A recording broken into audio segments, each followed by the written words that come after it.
Good morning. Thank you for being with us.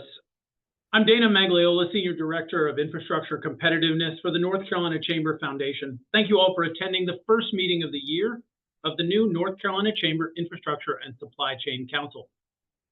The North Carolina Chamber membership includes a wide variety of infrastructure and supply chain stakeholders, from manufacturers to transportation and logistics providers, to retail, to infrastructure, construction, engineering, and more. North Carolina is closely tied to the manufacturing community and is proud to be the state affiliate for the National Association of Manufacturers. We like to say that what's made in North Carolina makes North Carolina. And as a supply chain guy, I can tell you nothing gets made or done without a reliable and functioning supply chain. While typically only open to cornerstone members of the North Carolina Chamber, we opened our first quarter meeting to provide everybody an opportunity to learn more about this new council and what we look for in the year ahead.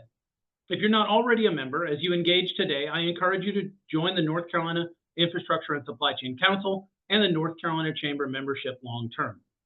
Our network is impressive, and they all share an interest in making North Carolina the #1 state to live, work, and raise a family. It is our priority to continue to push North Carolina forward and ensure that our infrastructure and supply chain support and facilitate growth. Adding your voice to our member family ensures your business is represented in all that we do at the legislature, in the courts, and in communities statewide. Just a few housekeeping items before we hear from our speakers today and before we get into presentations. All attendees will be muted and avoid any distractions during today's presentation. We'll answer as many questions as possible at the end of the presentation. And if you'd like to submit a question during the meeting, please use the Q&A feature on your Zoom. Today's session will be recorded and the slides will be shared with you in a recap email. We'll have that out a little bit after the event. So right off the bat, I'd like to introduce one of my colleagues here at the North Carolina Chamber and co-presenter this morning, Mark Coggins, our Director of Government Affairs here at the North Carolina Chamber. And Mark, I'll turn it over to you. All right, Dana, thank you. And so my name is Mark Coggins. I work on the government affairs team here at the North Carolina Chamber, specifically on transportation and infrastructure issues, but my portfolio also includes things like tax, healthcare, and legal climate. So today we're going to talk a little bit about Hurricane Helene. And I'm sure it continues to be top of mind for many of you. And we here at the North Carolina Chamber view our role in recovery in a few different ways. The first is that we want to ensure that Western North Carolina has everything that they need to recover and rebuild even stronger after the devastation of Helene. And second, we, along with other statewide business groups, continue to bring attention to the continued economic and infrastructure needs that exist today in Western North Carolina. And while many have left and forgotten, and you don't see the coverage in the press, we know that there's a long road ahead of us. Next slide. So let's quantify the impact of Hurricane Helene as it relates to potential freight loss and congestion issues. The figures were significant. And if you want to animate that slide, Dana, we're seeing kind of a worst case total loss scenario of nearly $19 billion, or about 11% of the regional annual GDP over the period of about 40 days, where there was the most damage inflicted and folks just trying to find family members and assess damage and things of that nature. We looked at total freight VMT estimates in the region under the same total loss scenario and predicted a loss of nearly 18% of statewide VMT, which we know has significant impact on revenues. Revenues that are going to be all more important as we look to fund the rebuilding efforts. You can go to the next slide.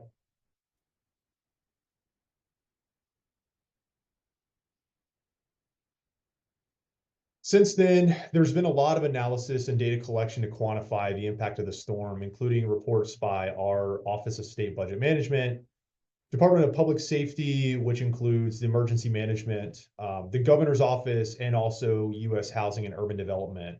And the figures continue to be staggering.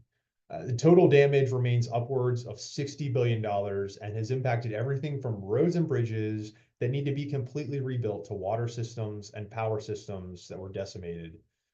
Things like the power systems already rebuilt, and some that need extensive work, like in the water systems and sewer systems, to be returned to baseline. A little bit of good news I want to share on this front is just 5 months after the hurricane disrupted a key freight route, which is a 12-mile section of Interstate 40 in North Carolina's Pigeon River Gorge. It has finally reopened. It's still under construction and the highway is mostly operational with 2 lanes instead of 4 lanes, but tractor trailers navigating between concrete barriers are able to actually traverse that 12-mile section of Interstate 40 now. They're continuing repairs, but this restores a crucial freight corridor for regional and national supply chains. Next slide.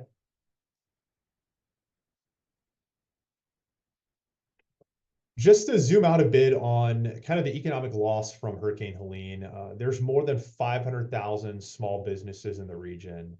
And while not all of them were impacted by physical damage, there was an estimated $2 billion loss in tourism spending for the region during the fall and early winter, which would have impacted a lot of these businesses.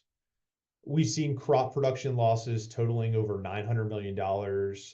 Think Christmas trees, apples, vegetables, nursery plants that you might plant in your yard, and other specialty crops. And there's extensive damage there in other areas of agriculture to land and buildings, machinery, and equipment. And the losses in the region have necessitated significant FEMA individual assistance and unemployment insurance payments. Next slide. This slide provides a bird's eye view of what kind of impact Helene had on certain sectors. And as we step back, we can see what a significant impact this had on freight related sectors like transportation, agriculture, and really to the broader economy as we think of freight and supply chain. In fact, as we look at the numbers, outside of housing, supply chain and infrastructure is where a majority of the loss took place. Next slide. So the next question is, are folks back to work and has anyone left the region? The counties listed above are the 15 counties that have the highest share of households eligible for FEMA assistance, which is really where a majority of the damage took place. These counties accounted for 8% of total state employment in December of 2023. And so looking a year later to December 2024, I guess November, December, just weeks and months after the storm, we see that employment in the region decreased as unemployment claims increased. There was a significant unemployment claims spike after the storm, really in that week, and it hasn't really leveled back down to what we would consider status quo or normal. And so there's still a lot of folks who are on what's called continued unemployment insurance claims to this day. And what we've seen is, I think, a broader trend is that some folks have either decided to leave the region, not a lot, but it's certainly a significant amount. And then as Dana and I were just talking, some folks have just not been looking for work. They might be unemployed. They might not have work. But they might be more focused on trying to rebuild. And if you don't have a house, you're probably not looking for a job right now. And so I just wanted to note that, this data is of early this year. Things I think have improved just a little bit, but economic indicators lag quite a bit. So it's going to be interesting to see how the economy has fared through the winter season for this region. My biggest takeaway to you all is that the region still needs a lot of help. It needs more dollars for recovery, and they need folks to come back and start traveling again. And they need significant infrastructure investment. And while many have left or forgotten, we know that there's a long road ahead of us, and we're going to keep our eye on helping them to rebuild. And with that, I'll turn it back over to Dana.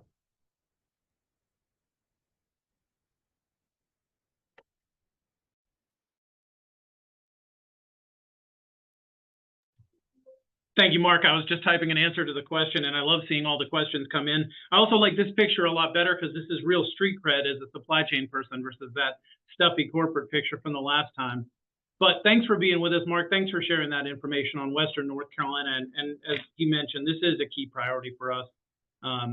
So let's jump in and tell a little bit more about the supply chain in North Carolina. And what I'd like to do is give you a snapshot of what the supply chain looks like here in North Carolina, which may not be news to some of you, but I think it's impressive to think about the scope and scale of the supply chain here. And then we'll talk a little bit about the economic impact of the supply chain to our state. Next slide, please. So we take a very broad view of infrastructure, and I think that this really fits with the concept of the supply chain as an integrated and sort of all-reaching network of activities. And so our view of infrastructure is everything from transportation, energy, water, wastewater systems, solid waste, data, broadband, but it also extends to infrastructure adjacent things such as workforce housing, healthcare, education, childcare, and even entrepreneurship. We believe that infrastructure facilitates supply chain activity and that the supply chain is the economy. And infrastructure itself is North Carolina's competitive advantage. This is something that we've continued to push and continue to lean on as we grow as a state and as we continue to build on our reputation as the best place in the country to do business. Next slide, please. So we look at our transportation network. This is an extensive multimodal transportation network, including 81,000 plus miles of state maintained highway systems, second or third in the nation with the number of state maintained highway miles, and a significant 4,000 mile statewide priority freight highway network. With rail and intermodal facilities that crisscross the state, including 26 railroads and 2 Class 1 rails, we have an opportunity to get off the road and impact congestion and leverage a national rail network. We have 72 publicly owned airports, 16 active air freight operations, and some of those that you know right off the top of your head, Charlotte, PTI, and RDU, those are established, but we're seeing great growth in places like Wilmington and ILM or Rocky Mount Wilson, areas where you see additional air freight developing. There are 2 deepwater ports, world-class deepwater ports at Wilmington and Morehead City, with a significant annual volume and really strong investment both in infrastructure and in the capabilities. And of course, active community, urban, and rural transit systems that are the lifeline of workforce mobility. Next slide.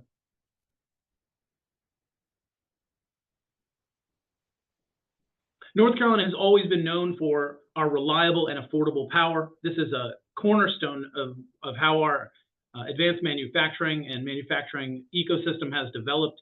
And that is an extensive network of electric utilities all over the state, including 3 investor-owned utilities, 27 co-ops, 70 municipalities, and 17 other systems. We are one of the top states in the nation for production with nuclear power, and this is a trend that we continue to see grow, as well as a competitive, all of the above strategy to powering North Carolina's growth. Next slide, please. We've been studying water and wastewater as a priority with the North Carolina Chamber Foundation at the end of last year, and Hurricane Helene made that an even more significant challenge as we looked at Western North Carolina and entire water systems wiped out. North Carolina's water and wastewater systems are extensive and fragmented. There's a lot of different systems managed by municipalities all over the state, but we are a water-rich state. However, that is not something that will remain indefinitely. We have to start thinking strategically about water infrastructure and how we provide water to residences, to industry and commerce, as well as how we handle water downstream. And I apologize for the pun. It's hard to not have puns when you talk about water. Next slide, please. Solid waste and recycling and data and broadband are 2 key elements of our supply chain. Of course, they function supporting growth and industrial production. But things like data and broadband, you know, The Economist a few years said data is the new oil. And I think that's one of the most powerful statements about how important it is that we have data and broadband access all over the state, not just for industry and commerce, but for education, telehealth, you know, quality of life all over North Carolina. So these are important investments that we're making in infrastructure. Next slide, please. So the impact of the supply chain is significant. Back in 2015, we did an initial study of this supply chain's economic impact with significant figures, and it was the first one that had been done. Recently, the folks at ITRI, the Institute for Transportation and Research Education over at NC State University, completed an economic impact study. If you'll click, we should have a chart pop up here. The supply chain has a significant impact on employment and represents more than 30% of the state's total non-farm workforce. That's significant. If you took just direct, it would be probably about 15%, but it shows you the impact that the supply chain has on the periphery, on industries that are indirectly related or induced by the growth and activity of the supply chain. Our supply chain sector gross domestic product as a state represents nearly 25% of our state's GDP. The supply chain economic output in North Carolina of $441 billion represents an increase of 30% over the past 10 years. So we're seeing the supply chain in North Carolina grow in volume, in productivity, and in significant impact to our economy. And supply chain labor itself, thinking about good jobs, high-paying jobs, well above the state average, really contributing to the state's growth. And we've seen almost a 40% increase in that over the past 10 years. Some of these figures here, and we'll have a link to this full report in the final study, into this study in our follow-up email. I recommend spending some time with this work that ITRI has done. It really does give you a deep sense of understanding of where the supply chain is today and what we think about looking forward and where we need to make these investments. Next slide, please. So we're really pleased to have kicked off this Infrastructure and Supply Chain Council. It's really a significant commitment here from the North Carolina Chamber and the North Carolina Chamber Foundation to look at what our supply chain can and be for the state of North Carolina. And so with this ISC Council, we really want to engage you directly as business leaders and community leaders to strategically plan for our future. Next slide, please. So as we go on into the remainder of the year, we will have our quarterly meetings.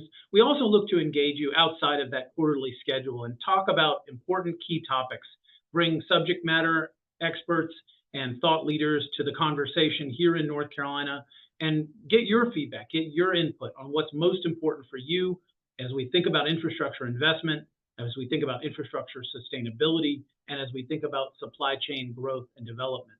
So these are some of the ideas that we've put out there to discuss what later programming we could have in the year. We're going to actually poll, I think, can we get the poll going? We'd really like to know what are some of the things that most interest you. So if you'll take a minute or two to just jump into this poll, and we've given you some options here. Something that you might be interested in may not be listed.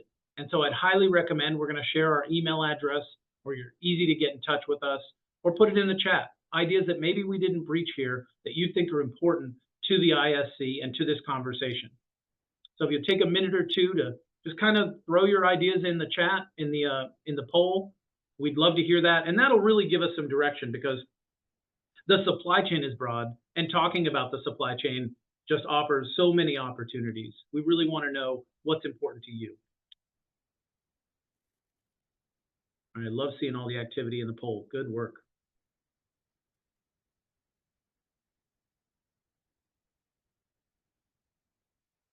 One thing I'll point out in here as well is that North Carolina's housing is a significant part of supporting supply chain and industrial and infrastructure growth.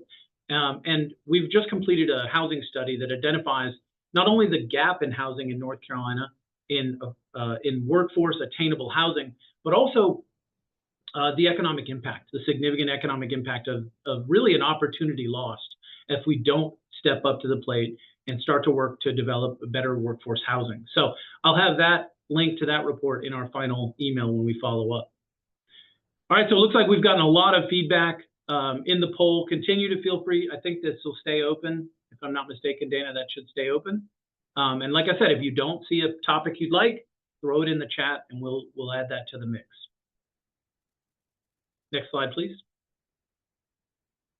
So here's Mark's email, my email, contact information. Please feel free to reach out to us. Let us know what you're thinking about. Let us know what's important to you, and we can really shape this council to be on topic, to be right there at what we need to be talking about as a state. All right, next slide, please. So it's my pleasure. You're going to stop hearing from me. I'm pleased about that, but I'm really excited to introduce John Drake to you. John Drake is the Vice President of Transportation, Infrastructure, and Supply Chain Policy at the U.S. Chamber of Commerce, the world's largest business advocacy organization. In his role, John is responsible for representing the business community on transportation, infrastructure, and supply chain issues before Congress, the administration, the media, the business community, and other stakeholders at a national and global level. John comes to the chamber from Amazon, where he was a senior manager for public policy. He coordinated segments of Amazon's business with regulators at the Department of Transportation, the EPA, and Congress, among others. He holds a bachelor's degree from the University of California, Santa Cruz, and we're really thrilled to have him with us. He's been to North Carolina several times before. We have him virtual today, and I promised at some point we'll get him back down here to the old North State for a visit. But John, the virtual floor is yours. Thank you. Dana, thank you so much for that very kind introduction. And also thank you for the opportunity to be here this morning, speaking to your membership. The presentations by both you and Mark were really fascinating. And I think it's a really important part. I think one thing that I want to be pointing your audience towards, which is the reauthorization of the surface transportation programs that are part of the Infrastructure Investment and Jobs Act that will be coming due in 2026. So let's go ahead and get started.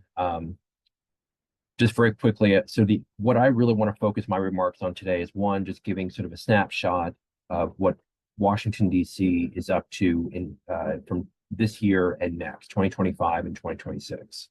The big ticket item for this year is tax reform. And for, I think, a lot of the folks in your audience and this audience, where I'm really going to be spending a lot of attention and time in 2026, and also this year is going to be in making the case for what Congress should consider as part of a renewal of the federal programs that are included in the surface transportation bill. Next slide, please. So keep going, please. So top points that I want to just start off with. So coming out of the elections, top line points is that Republicans control Washington, D.C. Trump is in the White House.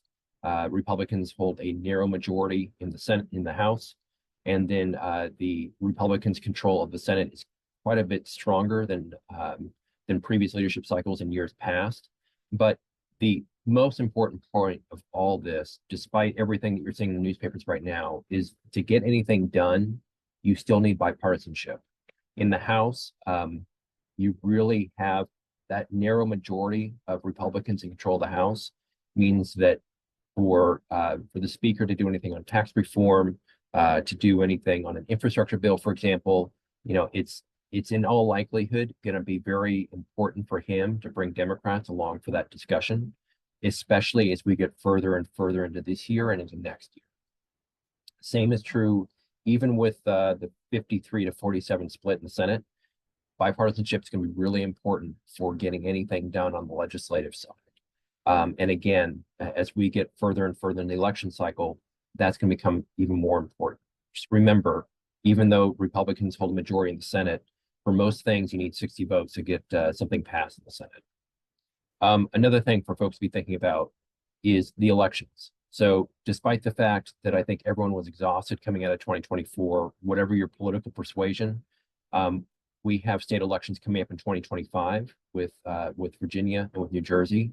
And then also the ramp up for the next cycle of elections in 2026 is not too far behind that. And that's going to weigh on the minds of a lot of policymakers in DC. Talking about Trump versus Biden versus Obama, you know, I think it's not too big of an overstatement to say that there is a huge difference in personality, in operating style in Trump when you compare him to Biden and Obama. Trump is very much more transactional, very much more of a communicator than Biden or Obama was, but also I think looking to bring a lot of energy with his 4-year term, and also, you know, even more important, he seems much more organized, more focused, and more ready than Trump when he started his first term back in 2017. Let me give you just sort of a quick sort of like inside story. So in 2016, after the election, I was serving as a senior appointee at the Department of Transportation. And oftentimes when there is a transition in power from one administration to the next, each campaign maintains its own sort of transition team. And these are the folks who are essentially getting the next administration ready to hit the ground running on day one. When in 2016, Trump really did not have any transition team to speak of. I remember sitting in the secretary's office a few days after the election, and we would actually, for about 2 weeks, we waited for Trump to bring a transition team of folks over who would help begin the transition of the Obama administration staffing and help get the Trump team ready to get up and going when they took over on January 20th of 2017. This time around, Trump had his transition team. They were going much earlier on the cycle than they had in 2017, much more in line with what you see with more traditional administrations and campaigns. You know, he had, as you know, a lot more, I think, work being done at the just in sort of preparing the intellectual level as well as the staffing level, much more so in 2017. And I think you're seeing the results of that work, of that homework, in what's coming out of this White House right now in terms of staffing, policy announcements, and so on. Very quickly on the 2025 must-dos. So we've got tax reform, which is really going to be the most important and significant piece of legislation this year. Government funding. I think right now we are looking at a continuing resolution to get us through this fiscal year, so through September 30th. This will be the first time that that's happened in quite some time. It's probably a bit of a loss for the Republicans, but the political realities being what they are, it probably makes a lot of sense. Debt ceiling will be coming up, Farm Bill, National Defense Authorization Act. And then as folks know, Trump has also spoken quite a bit about wanting to do something on energy policy and border and immigration. With all the must-dos, it'll be interesting to see how the Republicans in charge here are going to be able to cram those other priorities into an already packed legislative calendar. Next slide, please. So preparing for the tax cliff. I don't want to spend a whole lot of time on this, but go ahead with the next slide, please. But I do want to give you kind of a snapshot on what we're looking at and what the chamber has been pushing. So look, this is going to be the legislative fight for the year. There is a lot of money at stake for both the U.S. business community as well as for families and individuals. And as you look at sort of this looming discussion around fiscal responsibility and the state of the nation's fiscal health, all these things are looming, and I think are going to take center stage for probably a good bulk of this year. For the chamber, you know, what we're doing is we are laying out a three-pronged set of priorities that we want Congress to adopt as part of this tax relief debate. First is preserving the competitive business tax rates. So the 21% corporate tax rate plus the 20% pass-through deduction for qualified business income. Second is restoring the competitive business tax base so that allows for a deduction of research expenses, full capital expensing for certain business assets, and a pro-growth interest deductibility limitation. And finally, the third part of our three-pronged strategy is maintaining the competitiveness of the U.S. in the international tax system.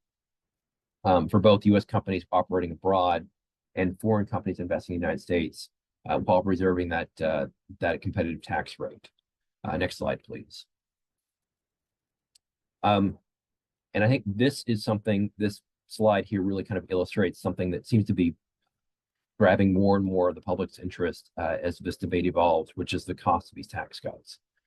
If you were to just extend all the existing taxes as they are, and you remember back in 2017, the tax bill was essentially delivered on reconciliation.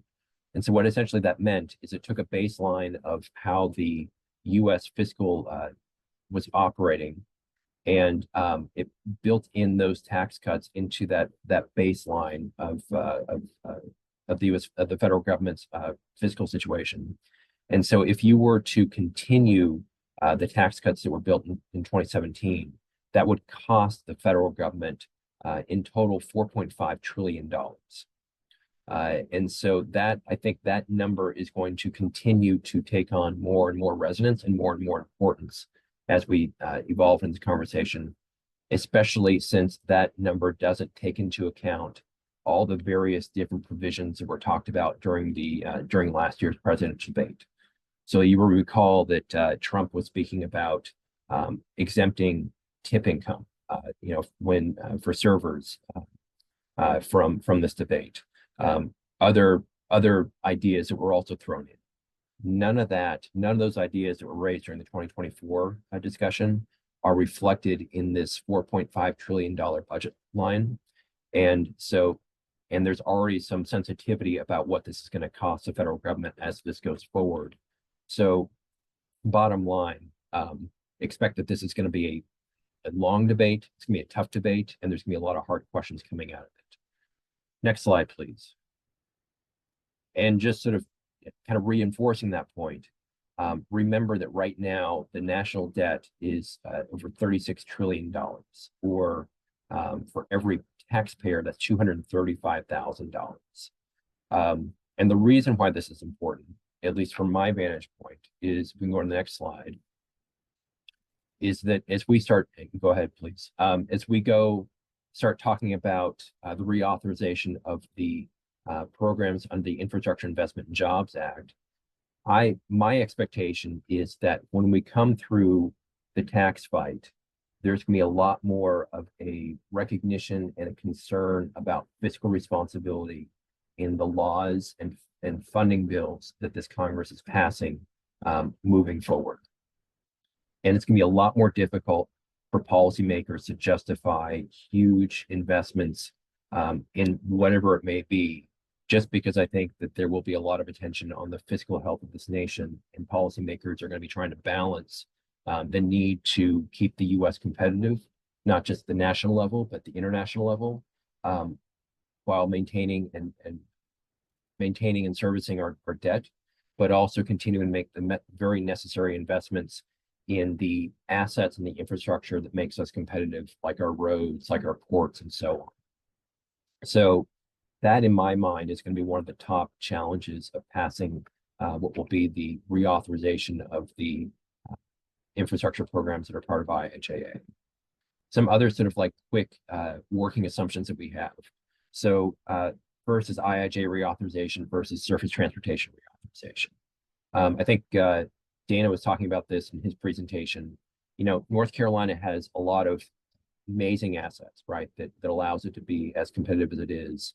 And that includes not just roads and bridges, but ports and broadband and wastewater and so on. IIJA included federal funding for a lot of those different assets, right? But if you compare that to the types of infrastructure laws that Congress has passed in years past, you will recall that if you're talking about wastewater, if you're talking about broadband, IIJA was an outlier in a lot of regards.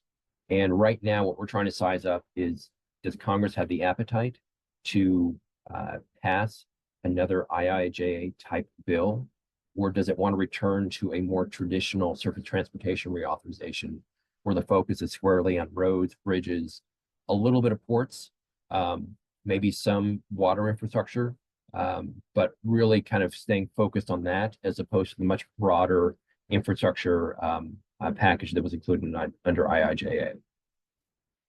A second sort of framing that we're taking a hard look at is inflation and permitting reform. So far, so IIJA included about $1.1 trillion in federal funding for a variety of investments in infrastructure.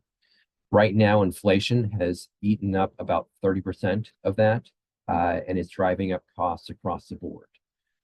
So one way that we see this will be a very important part of this next bill will be, how do we include policies that help drive down inflation when it comes to the construction and to the as well as the permitting side of getting projects approved. So the federal reviews that are necessary for getting any road or bridge stood up, et cetera. These are all things I think are going to be a very important part of this next reauthorization. The next part is funding.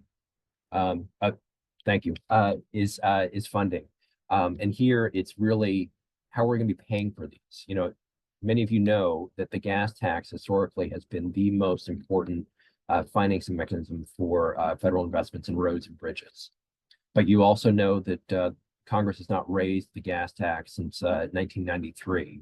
And with electric vehicles coming on the roads in greater numbers, with more fuel efficient vehicles than ever before, and the fact that the gas tax is set at $1993, the revenues that come in through the gas tax is buying less and less than whatever it was, while Congress is providing more and more for federal investments, which means that there's a huge gap between the inlays coming in through the user fee and the outlays coming in through what Congress is determining, which has resulted in a number of general fund transfers into the Highway Trust Fund to keep up those investment dollars going. I think this is going to be a lot harder to justify for policymakers. And so one of the things that we're trying to push as part of the next reauthorization, and I think is already getting quite a bit of attention, is reforming that paid for, likely moving away from a gas tax and instead moving into whether it's a vehicle miles traveled or another approach as the future to make sure that there's equity across all modes, whether you're talking about a internal combustion engine electric vehicle, but also looking at ways to get newer and better trucks and other cars on the roads without penalizing them through federal taxes. Some other points: stable funding streams versus the IIJ baseline. IIJ included about 40% increase in overall investment levels. We want to keep that where it is. We think that there's a huge backlog of investment needs in the U.S. We want to make sure the federal government's backing that up. And then also, I think the last part that will be part of this next bill is better incorporating supply chains and sourcing requirements into federal investments. So those are the top line sort of points that we see as very much front and center for this next reauthorization. We've already been having really good conversations with congressional leadership. I will tell you that going back to that point about the 2026 elections, Republican policymakers recognize that there is a very high likelihood or very high risk that at least one chamber of Congress flips past the 2026 elections. And so Republican leadership is thinking very hard and thinking very much that they want to get something like this done before those elections take place, partly to demonstrate to the American public about what they're doing, what their vision is for this country, but also because they want to make sure they're thinking about their legacy as well. So we think that there is a very strong likelihood that Congress will be considering and passing this next reauthorization bill before the current one expires in September of next year. With that, let me stop there, and I think I'll turn it over for questions, or however Dana wants to handle this. I'm at his beck and call. Yeah, John, thank you for that. And I love hearing this stuff because this is the world we live in right now, and to hear someone else talking about the importance of IIJA, the importance of infrastructure investment, and tackling the challenges with like the gas tax and improved efficiency. These are big questions that you're dealing with at a national level, we're dealing with at a state level, but all of these solutions have to work together. I'd love to turn this over now to the floor for questions. We've been answering questions as we go along, but please jump into the Q&A box. And if there's something that you want to talk more about, again, please submit those to the Q&A box. And actually, we're going to start with a good friend of the chamber and former colleague of mine, Kean Hogue at the NC State IES, the North Carolina Manufacturing Extension Partnership, would like to know, do you believe that the various and strengthened Buy American and Buy America, Build America, Buy America provisions will remain or even increase, John? I think this administration will be looking for opportunities to increase those requirements across the board. I think look, one of the big themes of this current administration is they want the U.S. to be more self-reliant. They also want it to reinvest in itself the manufacturing capability that it has ceded in years past. So if anything, there won't be any lessening of these requirements. I would be shocked if there was right now.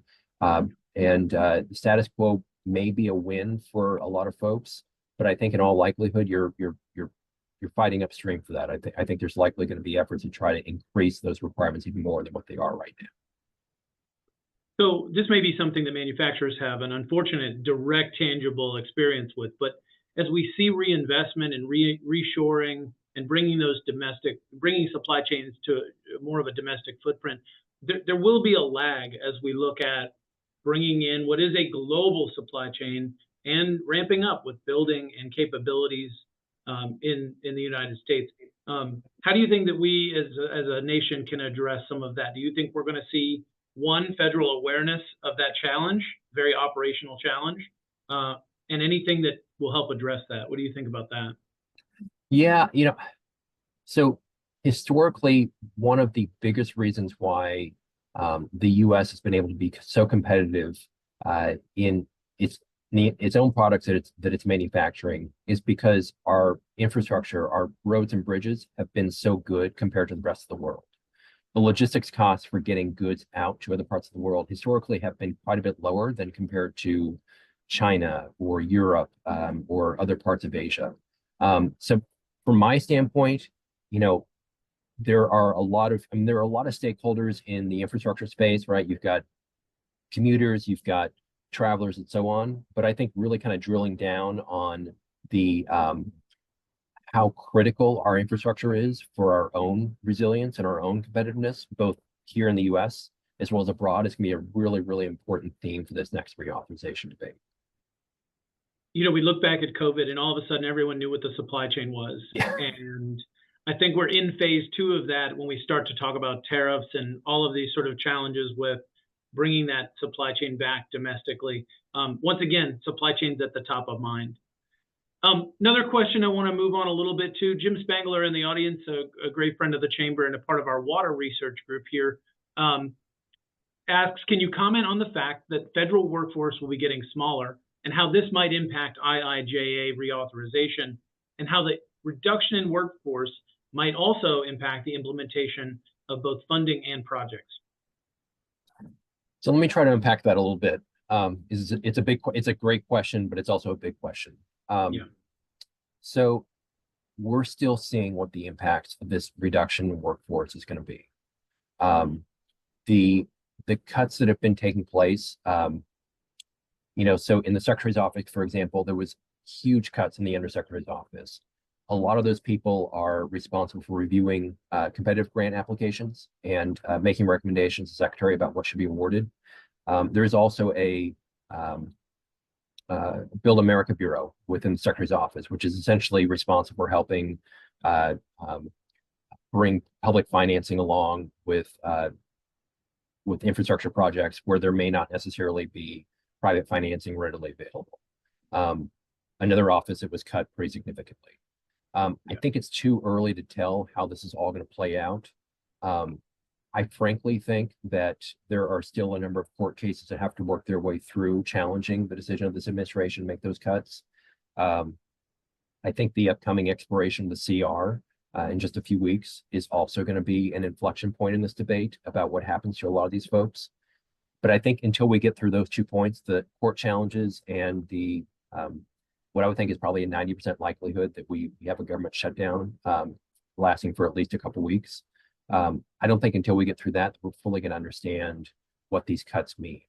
Now, in terms of implementation, I think it depends where you're at, right? So if you are somebody who has a lot of concerns with mandates under NHTSA, for example, which National Highway Transportation Safety Administration, right?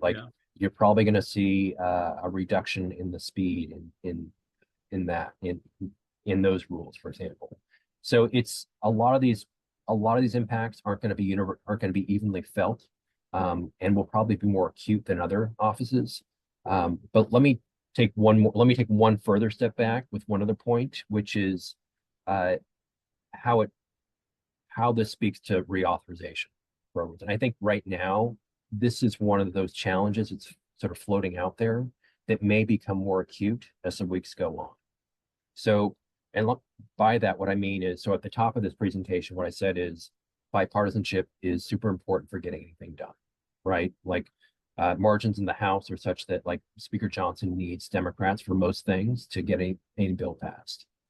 Democrats and some Republicans are not happy with these cuts that are happening. And whether you think that they are necessary or not is beside the point. For members of Congress, they believe, or many of these members of Congress believe that the power of the purse resides with them. And so what Trump is doing is fundamentally going against what the Constitution lays out. This is setting up what could potentially be a very difficult dynamic between the administration and Congress in terms of getting a reauthorization bill done, because the administration will be critical for getting anything done. And if there's no working relationship between a majority of policymakers in Congress and the administration, it makes it very difficult to get bipartisanship and pass anything, especially something like a multi-$100 billion infrastructure bill in the coming months. Yeah, it's a good point. And we think about, we're seeing that even at a state level, if we look at some of our agencies and just the speed at which permitting and, policy goes through. The head count is a big factor. And I think it's really interesting to think too, how that will play out into who controls the purse, and who controls spending. So I think that's something we're watching very closely. Good point. Let me continue on with some questions. We've got more in the chat. This one a little bit more functional, but maybe also kind of adjacent to your last question. What does the chamber, Mr. Boyles asks in the chat, what does the chamber see in the chances of improving on air traffic control systems to a next-gen air traffic control system under Secretary Duffy, and the funding approaches to funding those improvements? I think there is a lot of opportunity to do something good here. I don't know if it's necessarily part of the surface reauthorization bill, but it could be. I think this is an area where, look, even so last year we passed an FAA reauthorization into law, right? And I think a lot of folks felt like it didn't go nearly enough in terms of addressing our air traffic control staffing shortages, modernizing our air traffic systems. And I think, look, I live about 5 miles away from where this aviation disaster happened in DC. I pass it every day that I come into work. It's right along the parkway. And there was actually a period of time where the trails, were closed off because the first responders were there helping pull wreckage out of the Potomac. This is something that's weighing on not just policymakers, but the public in a very big way. And, there's a saying in DC, never let a crisis go to waste. There is a huge need to make some additional changes in how we fund and staff these programs, and also modernize our air traffic systems. And hopefully policymakers will learn from what happened and use that in a constructive way.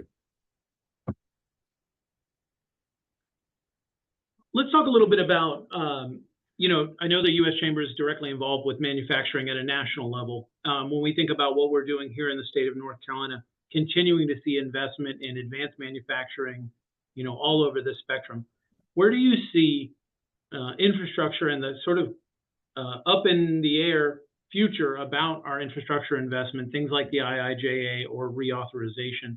Do you see that slowing down investment, or will that be offset by this push for bringing things more domestic and growing our supply chain here? Where do you think that balance falls?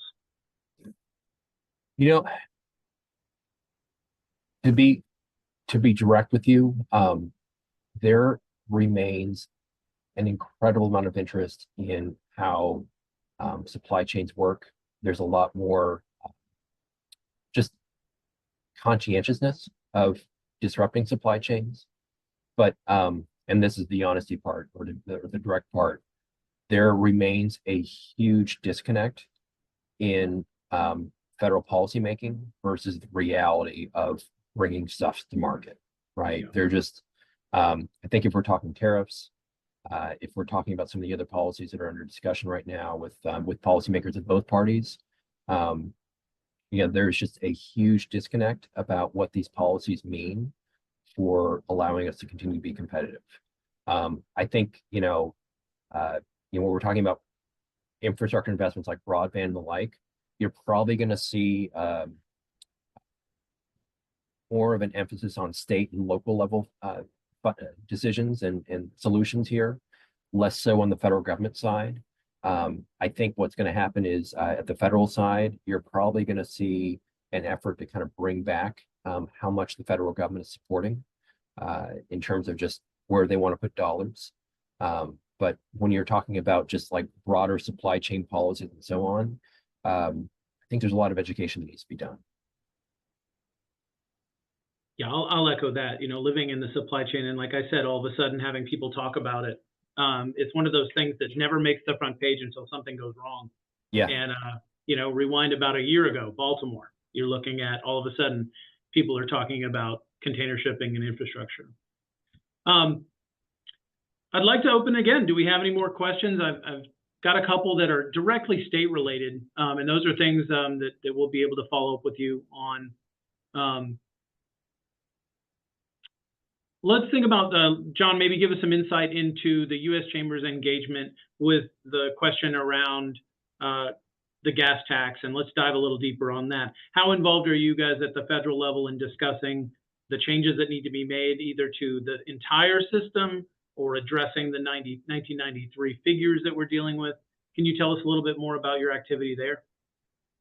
Yeah, so I think right now, so the Chamber historically has been supportive of a gas tax increase. It's always been supportive of a gas tax increase.